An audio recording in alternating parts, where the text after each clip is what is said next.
kami mengenai mengevaluasi diri peserta didik. Nah, sebelumnya kami akan menampilkan materi kami mengenai mengevaluasi diri peserta didik yang ada di video. Nah, sebelumnya saya Nur Adila sebagai moderator dan pemateri pertama. Nah, yang selanjutnya Saya Diana Elvira Tarihoran sebagai pemateri yang kedua. saya Novita Anggraini sebagai pemateri yang ketiga. Saya Jumeda Siregar sebagai pemateri keempat. Berikut materi kami mengenai mengevaluasi diri peserta didik.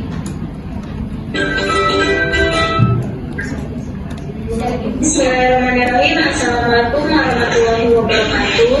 Kami dari kelompok 5 akan membahas tentang rancangan pembelajaran dalam PBD. Nah, untuk membangkitkan semangat kita pada hari ini, bolehkah kita tepuk semangat bersama-sama? Boleh? Yuk, tepuk semangat.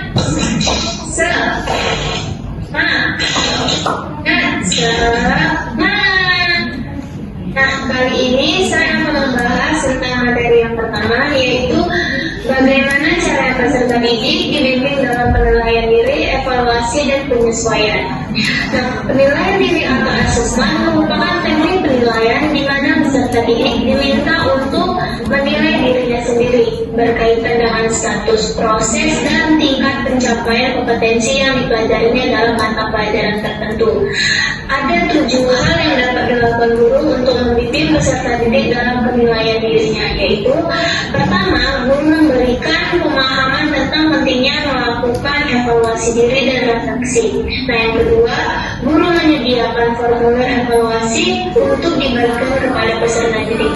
Nah, yang ketiga, guru memberikan formulir evaluasi setiap selesai satu bab pembelajaran atau setiap selesai pertemuan kepada peserta didiknya. Nah, yang keempat, guru mengarahkan peserta didik cara mengisi formulir evaluasi. Nah, yang kelima, guru meminta peserta didik untuk menilai dirinya sendiri. Yang keenam, guru mengkaji penilaian diri sendiri yang dilakukan peserta didik. Yang ketujuh, guru melakukan tindak lanjut dan guru serta peserta didik membahas asesmen secara bersama-sama. Itulah yang dapat saya sampaikan. Selanjutnya akan disampaikan oleh rekan saya. Terima kasih.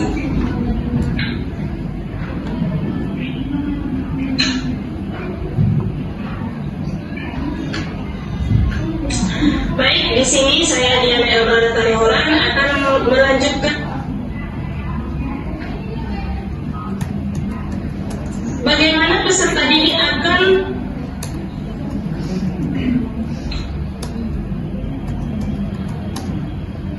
baik.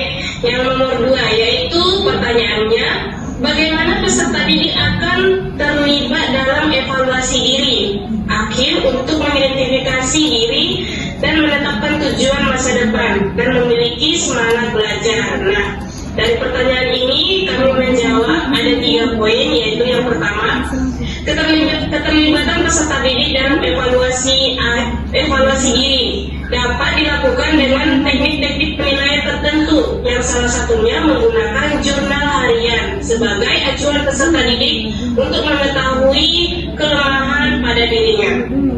Nah, yang kedua, setelah mengidentifikasi diri, peserta didik akan memecahkan persoalan dalam dirinya dengan solusi sendiri, dengan mengetahui hal-hal yang harus dilakukan untuk memperbaiki kekurangan, maka akan tumbuh motivasi dalam diri peserta didik.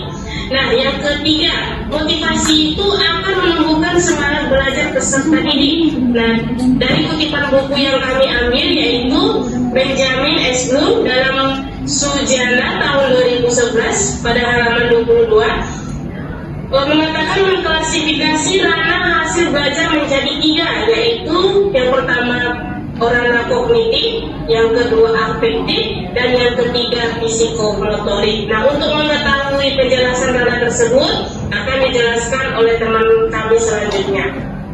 Membahas tentang 3 macam evaluasi dalam penilaian dalam UBD di lembaga jaring. Nah, yang pertama yaitu ada evaluasi kognitif. Nah, evaluasi kognitif ini merupakan evaluasi kemampuan berpikir yang berkaitan dengan kemampuan C1 sampai C3 dan C4 sampai C6 yang kita kenal dengan nama taksonomi Bloom. Nah, di dalam evaluasi ini terdapat contoh beberapa pertanyaan, yaitu yang pertama, topik apa yang Anda pelajari hari ini? Yang kedua, sejauh mana pemahaman Anda terhadap topik tersebut? Yang ketiga, apa saja yang menjadi pertanyaan atau kesulitan bagi Anda terkait topik tersebut? Dan yang terakhir, apa yang harus Anda lakukan untuk memahami materi yang Anda kurang kuasai? Nah, yang kedua yaitu ada evaluasi sikap afektif. Nah, di evaluasi sikap atau afektif ini terdiri dari nilai yang dicerminkan oleh peserta didik selama proses pembelajaran. Nah, contoh pertanyaan dalam evaluasi ini yaitu yang pertama, bagaimana perasaan Anda membuat tidak nyaman? Apa saja yang membuat Anda didik untuk mempraktikkan teori setelah menerima pembahasan? Nah, contoh pertanyaannya yaitu yang pertama, pada pembelajaran yang ketiga, jika Anda belum menguasai keterampilan tersebut, apakah yang menghambat Anda dalam menguasainya? Dan yang terakhir, adakah keterampilan lain yang Anda rasa sangat Anda kuasai terkait dari pembelajaran hari ini? Nah, itu saja yang bisa saya sampaikan. Selanjutnya, atau pembahasan selanjutnya. Baik, materi selanjutnya saya akan menjelaskan tentang bagaimana peserta didik akan dibantu untuk melihat dari apa yang telah mereka pelajari dan apa yang dibutuhkan untuk penyempurnaan lebih lanjut. Nah, di sini peserta didik akan dibantu untuk melihat dari apa yang telah dipelajari dan yang membutuhkan penyempurnaan secara bersama-sama antara guru dan peserta didik yang bersangkutan menganalisis hasil dari pengisian formulir.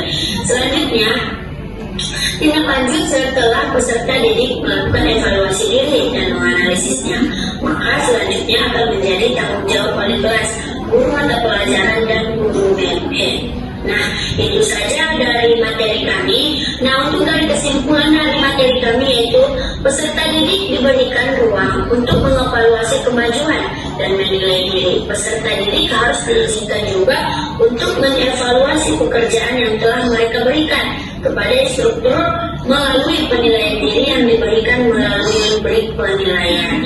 Baik, mungkin itu saja materi dari kami kelompok 5, yaitu evaluasi work and progress.